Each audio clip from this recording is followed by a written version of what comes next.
Há um par de semanas eu estive a ouvir a um jornalista que eu gosto de seguir nas redes sociais. Ele é David Jiménez e ele foi corresponsal e tem sido corresponsal de guerra durante várias décadas e tem estado realmente em sítios bastante complicados no mundo, não é? E nesta entrevista que faziam a este jornalista David Jiménez, que é espanhol, aqui vizinho, lhe perguntaram de o que deveria acontecer para desencadear-se uma terceira guerra mundial ou um conflito a maior escala dos que já existem. E ele começou a falar nas várias hipóteses, né, que poderiam desencadear uma terceira guerra mundial ou conflitos que abarcam uma boa parte do planeta Terra. E quando eu estava a ouvir, de facto, aquilo parecia um filme, né? Porque ele é uma pessoa muito informada, sabe muito bem quantas armas nucleares tem aquele, qual é o problema com este, e ele sabe tudo o que está a acontecer no mundo. E quando nós, irmãos, estamos hoje em dia e ouvimos este tipo de notícias, de entrevistas, facilmente também nós podemos entrar numa espécie de ansiedade. Uma ansiedade, uma falta de esperança em relação ao futuro e acharmos que este mundo está à deriva. Que estamos nas mãos das grandes potências mundiais e que são elas que vão determinar o nosso futuro. A passagem que vamos ler hoje, que vamos meditar, e sei que a hora avançada e os irmãos têm compromisso, mas vamos ser breves e tentar meditar na palavra. Esta passagem, irmãos, nos ajuda a que, como cristãos, possamos ter uma noção importante sobre o que vai acontecer no final do mundo, sobre esta confusão geopolítica que sempre houve, mas que cada vez intensifica mais e que nos pode deixar ansiosos, nos pode deixar pessoas com um certo medo e falta de confiança em Deus. Então vamos ir juntos à palavra e vamos ir à primeira carta aos Coríntios, capítulo 15. Primeira carta aos Coríntios, capítulo 15.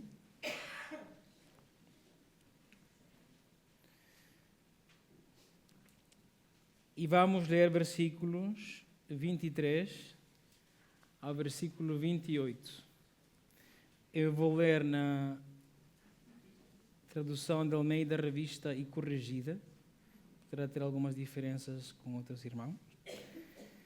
A palavra do Senhor diz assim: Paulo escreve à igreja em Coríntio, mas cada um por sua ordem. Cristo, as primícias, depois os que são de Cristo na sua vinda, depois virá o fim, quando tiver entregado o reino a Deus, ao Pai, e quando houver aniquilado todo o império e toda a potestade e força. Porque convém que reine até que haja posto a todos os inimigos debaixo dos seus pés. Ora, o último inimigo que há de ser aniquilado é a morte. Porque todas as coisas sujeitou debaixo dos seus pés. Mas quando diz que todas as coisas lhe estão sujeitas, claro está que se excetua aquele que lhe sujeitou todas as coisas. E quando todas as coisas lhe estiverem sujeitas, então também o mesmo Filho se sujeitará àquele que todas as coisas lhe sujeitou, para que Deus seja tudo em todos. Amém? Então nós temos esta passagem, irmãos, que ela é um trecho, como podem ver, de todo o capítulo 15. É um capítulo com bastantes versículos, 58 versículos, e que eu recomendo que para o próximo encontro dos irmãos que formam parte dos pequenos grupos de crescimento, que leiam o capítulo inteiro. E também quem não participa está convidado a ler esta exposição da palavra do Senhor. Neste momento, o apóstolo Paulo está preocupado com uma situação, que alguns membros da igreja em Corinto estavam a colocar em causa a doutrina da ressurreição. E o apóstolo Paulo escreve 58 versículos para que vejam a importância desta doutrina, para explicar muito mais sobre a ressurreição, tanto de Cristo como da igreja. Nesse sentido, o apóstolo Paulo quer esclarecer um pouco como será a nossa ressurreição. Não é? Ele, depois desta passagem, se os irmãos conseguem ver, continua a falar deste tema, mas no versículo 23 ele diz: mas cada um por sua ordem, porque ele falou da ressurreição de Cristo, da igreja. E ele começa dizendo que tudo começou com Cristo. Cristo diz as primícias. Não é? O que são as primícias? As primícias, irmãos, são aqueles primeiros frutos que uma árvore dá. Não é? E as primícias, entre muitas coisas, servem para saber qual vai ser a qualidade da ceifa daquele ano. Uma aceituna, uma uva, qualquer fruta. Se é boa, o resto da ceifa vai ser boa. Se não, pronto. Ele não precisa ver todos os frutos, sabe que se a primícia não correu muito bem, o resto da ceifa também não será. E Paulo utiliza esta linguagem para falar que Cristo Jesus ressuscitou, é as primícias, e nós que vamos vir depois, não é? Vamos ressuscitar a semelhança dele. Por isso ele utiliza esse termo. A nossa ressurreição é a semelhança de Cristo Jesus. Seremos, de alguma forma, utilizando este corpo já que está corruptível, não é? Será revestido, que ele mais fala à frente, de incorruptibilidade. E, de alguma forma, seremos iguais nesse sentido da ressurreição de Cristo. Depois, diz o apóstolo Paulo, não é? Os que são de Cristo, ou seja, a nossa igreja, na sua vinda. Né? Quando Cristo voltar, acreditamos também que haverá uma ressurreição dos mortos. O apóstolo Paulo continua agora e faz um zoom ainda maior sobre o fim. E fala que nesse fim, quando Cristo, na sua vinda, não é? Na sua parúcia, que alguns falam esse termo, quando Cristo vier, disse que vai aniquilar. Eu estive a ler acerca deste termo e alguns tradutores gostam mais da tradução esvaziar, porque aniquilar passa a ideia de deixar de existir, não é? E o que Cristo está aqui, o que Cristo fará quando ele volte, será esvaziar, despojar de poder as forças. E aqui o apóstolo Paulo utiliza estas três frases que ele utiliza também, três palavras que utiliza em outros versículos: império, potestade e força. Naquela altura era o Império Romano e outros impérios que vieram depois. Hoje não é diferente, está a falar de todas as forças que governam neste mundo. A União Europeia, Estados Unidos, China, qualquer potência mundial que venha a surgir, a OTAN, né? O NATO dizem cá, não é? A NATO, sempre esqueço. A NATO, não é? E todas estas forças serão vencidas. Também o apóstolo Paulo, quando utiliza estes três termos seguidos, também está a referir-se a potências espirituais. Demônios, que na nossa cultura pois não se fala muito, mas que existem, que estão a governar, que têm pessoas que controlam, que colocam doutrinas, que o apóstolo Paulo fala isso também, doutrinas de demônios, colocam falsas doutrinas e tentam fazê-lo dentro das igrejas e, infelizmente, algumas vezes são bem-sucedidos. Então, o apóstolo Paulo está a explicar que quando Cristo vier, todas as forças, irmãos, do mundo serão esvaziadas depois. Só Cristo ali, somente Cristo haverá de reinar. Depois, o apóstolo Paulo continua aí nos versículos 27 e 28. Vocês vão ver que praticamente 5 vezes repete a frase todas as coisas, constantemente todas as coisas. Ele está a dizer que Cristo Jesus, irmãos, ele é o administrador da soberania de Deus. E o Pai colocou debaixo dos seus pés, né? É uma referência ao Salmo, debaixo dos seus pés todas as coisas. E Cristo fará agora sim que a sua soberania seja efetiva iminente, não só uma administração como agora faz, mas agora sim uma visita iminente neste mundo, e sujeitará todas as coisas, até o ponto de que o próprio Filho se sujeitará ao Pai. É o que está o apóstolo Paulo a dizer.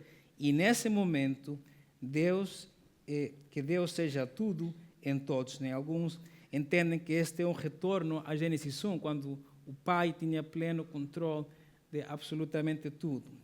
Neste sentido, irmãos, esta passagem nos pode dar várias lições importantes para que nós, como cristãos, possamos entender um pouco acerca da doutrina do final dos tempos. A primeira coisa que eu gostaria de destacar desta passagem do apóstolo Paulo é que a ordem dos eventos não pode ser despreciada nem sobrevalorizada. Ela nos ajuda a termos uma noção do que acontecerá no futuro para vivermos o presente com esperança. Infelizmente, em algumas ocasiões, quando se fala do final dos tempos, se fala com excessiva ordem cronológica, não é? Eu já estive adolescente em conferências onde isto vai acontecer aqui, isto vai acontecer aqui. Eu lembro uma vez que alguém levou a foto do euro, não é? Explicou e foi um filme impressionante, entre aspas, de como ia acontecer tudo, não é? E não é um propósito, muitas vezes se exagera nisto, né? Sobrevaloriza isto. E se faz uma espécie de pegar um versículo aqui, um versículo cá, um versículo aqui, e falar do final dos tempos é isso. Outros, se calhar, desprezam isto e acham que não é importante isso. O apóstolo Paulo refere aqui ordem. A palavra é mesmo ordem. Então, convém ter uma noção do final dos tempos para que nós, cristãos, possamos descansar. Há outras passagens em Tessalonicenses, em Mateus, que também falam da ordem, e às vezes nem é fácil sequer encaixar estas passagens que falam de ordem e criar um sistema. Mas a importância é que há uma ordem, esta passagem nos dá uma noção do futuro para que nós, irmãos, possamos ter sossego, tranquilidade. Nós não estamos um barco à deriva. Deus está no controle. Segunda coisa que nós devemos entender. Cristo é o centro da doutrina do fim dos tempos. Sua ressurreição inaugurou esta era do final dos tempos. Seu encontro iminente com a igreja aparece aqui. Sua vitória sobre seus inimigos. Sua administração da soberania do Pai. A entrega do reino e todas as coisas de volta ao Pai. Por que é importante pensarmos nisto? Muitas vezes, quando se fala na doutrina do final dos tempos, se dá uma ênfase excessiva a outras coisas sobre o final dos tempos. Muitas vezes, para alguns, falar de final dos tempos é falar somente sobre Israel, ou sobre a igreja, ou sobre o anticristo, ou sobre os falsos profetas, que cada um destes temas tem o seu lugar nesta doutrina. Mas, irmãos, segundo esta passagem e muitas outras, a doutrina do final dos tempos tem a ver com Cristo. É sobre Ele que temos que falar, sobre o seu ministério no fim do mundo. Todo o demais tem o seu lugar, tem a sua importância, está na Bíblia, temos que falar, mas não esquecermos que falar do final do mundo é falar de Cristo Jesus. Todo o que Ele já começou a fazer, está a fazer agora e também fará no futuro. Amém? Também, irmãos, um outro princípio que nós podemos tirar desta passagem é que na passagem aparecem dois grupos bem identificados pelo apóstolo Paulo. Os que são de Cristo, no princípio da passagem, e os inimigos. Para o apóstolo Paulo, quando Cristo volte, a humanidade vai ser dividida em esses dois grandes grupos. Não há um grupo no meio. os que são de Cristo e seus inimigos. Cristo expressou muito bem esta ideia quando diz: o que não é comigo é contra mim. Nesse sentido, irmãos, para Cristo não há meias tintas, meio cristãos ou meio mundanos, ou pessoas meio da carne e meio do espírito. O apóstolo Paulo coloca nesta passagem tudo a branco e preto. E acredito que o apóstolo Paulo quer que nós, que cada um de nós, medite acerca desse dia. A que grupo eu vou pertencer? Os que são de Cristo, que serão ressuscitados em glória e passaremos a eternidade com Ele, como lemos aqui em Apocalipse número 7, ou os inimigos, aqueles que são indiferentes ou mornos na sua fé, ou simplesmente não querem saber nada acerca de Deus. E, irmãos, Cristo ainda não veio, então hoje é um excelente dia para tomarmos decisões, para repensar a nossa fé. Será que eu sou uma pessoa ansiosa e acho que estou aqui no mundo à deriva? Será que eu não pertenço ao grupo dos de Cristo e estou com um pé no mundo e um pé na igreja? Que tipo de pessoa eu sou? Irmãos, hoje é um dia para a salvação. Também, se alguém nos visita nesta casa hoje e ainda não tomou uma decisão por Cristo, hoje é um perfeito dia. Cristo ainda não voltou, Ele está a dar oportunidade às pessoas para que se arrependam e todos venham ao conhecimento de Cristo Jesus. Amém? Vamos orar, irmãos, e pedir que esta passagem se torne realidade na nossa vida. Oremos. Pai, nós queremos pedir-te que faças de nós pessoas que confiemos em Ti. Que saibamos que Tu estás no controle. Que Tu colocaste todas as coisas debaixo dos pés de Cristo para Ele as administrar, governar sobre elas, para um dia também voltar a este mundo e pôr ordem. Que a nossa esperança, Senhor, esteja viva acerca desse dia. Que qualquer crise que enfrentemos, qualquer problema, possamos olhar para o futuro e saber que no final da história Tu resolviste todos os nossos problemas. Te agradecemos, Senhor, por isso. Tira de nossa ansiedade, que vivamos de facto como um grupo de Cristo, que não seja algo só de nome, mas que seja uma vida real, ativa, que no cotidiano mostre santidade. Te agradecemos, Senhor, e que cada dia Tu nos faças esperar a volta do Teu Filho. Em nome de Cristo Jesus. Amém.